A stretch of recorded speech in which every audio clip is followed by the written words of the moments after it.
पुराणों और वेदों में 4 युगों का वर्णन है। सत्ययुग, त्रेता युग, द्वापर युग और कलयुग। इन चारों युगों का क्रमशः धर्म में पतन होता है। सत्ययुग में धर्म अपने शिखर पर होता है, जबकि कलयुग में धर्म मात्र एक चरण पर खड़ा रह जाता है।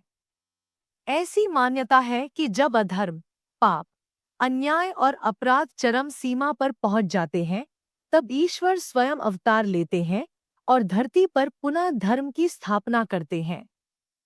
आज के समय में हम कलयुग के अंतिम चरण में हैं। समाज में चारों ओर हिंसा, पाप, झूठ, छल, कपट, लालच, ईर्ष्या और भ्रष्टाचार फैल चुका है। मनुष्य अपने स्वार्थ के लिए किसी भी हद तक गिरने को तैयार है। ऐसे में कुछ धार्मिक संत, भविष्यवक्ता और ज्योतिषी यह भविष्यवाणी करते हैं कि 2025 में कलयुग का अंत होगा और सत्ययुग का आरंभ होगा। कहा जाता है कि जब धरती पाप और अधर्म से त्रस्त हो जाती है, तब वह भगवान से प्रार्थना करती है। वह भगवान विष्णु से कहती है कि पृथ्वी पर रहने योग्य कोई स्थान शेष नहीं रहा। चारों ओर अत्याचार, अनाचार, महिलाओं पर अत्याचार, निर्दोषों की हत्या, मासूमों का शोषण और प्रकृति का दोहन हो रहा है। ऐसे में भगवान विष्णु पृथ्वी को आश्वस्त करते हैं कि उचित समय आने पर वे कोई उपाय करेंगे। 2025 को लेकर कहा जाता है कि वही समय अब आ चुका है। यह समय संक्रमण काल है, जहां बुराई और अच्छाई के बीच अंतिम संघर्ष होगा।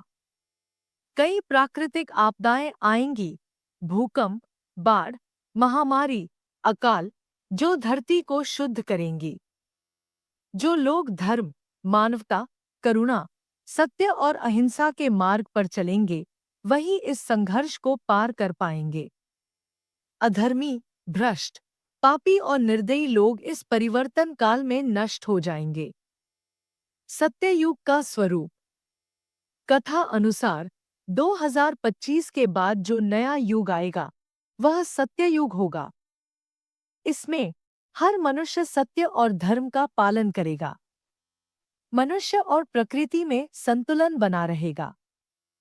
पशु, पक्षी, पेड़, पौधे सभी को सम्मान मिलेगा। धन, वैभव और भौतिकता के स्थान पर प्रेम, करुणा और सेवा की भावना प्रबल होगी।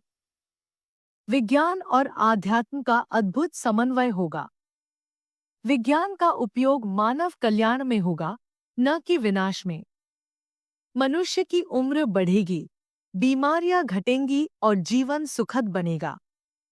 न कोई भूखा रहेगा, न कोई दुखी। भविष्यवाणियां और संकेत। कुछ भविष्यवक्ताओं ने कहा है कि 2025 से पहले और बाद में 7 साल तक, 2020 से 2027, धरती पर बड़े बदलाव आएंगे। कई देशों की राजनीतिक व्यवस्था बदल जाएगी। प्राकृतिक असंतुलन अपने चरम पर पहुंचेगा। भारत भूमि से कोई दिव्य आत्मा या अवतारी पुरुष जन्म लेगा जो मानवता को नया रास्ता दिखाएगा। पुराणों में कल्कि अवतार का भी उल्लेख है, जो कलयुग के अंत में आएंगे और पापियों का नाश करेंगे। कुछ लोग मानते हैं कि यही कल्कि अवतार 2025 के आसपास प्रकट होंगे।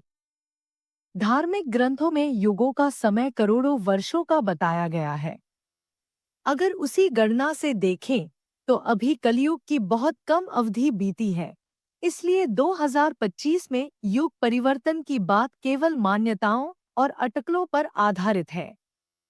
लेकिन इस कथन का आध्यात्मिक अर्थ यह भी हो सकता है कि मनुष्य अपने भीतर परिवर्तन करे, अपने जीवन में सच्चाई, करुणा, दया और मानवता को अपनाए, प्रकृति की रक्षा करे, तकनीक और विज्ञान को कल्याणकारी बनाए। सीख। यह कथा हमें एक गहरा संदेश देती है कि हर युग परिवर्तन भीतर से शुरू होता है। अगर हम स्वयं को बदल लें, तो समाज और विश्व भी बदल जाएगा। अधर्म चाहे जितना भी बढ़े, अंत में सत्य और धर्म की विजय निश्चित है।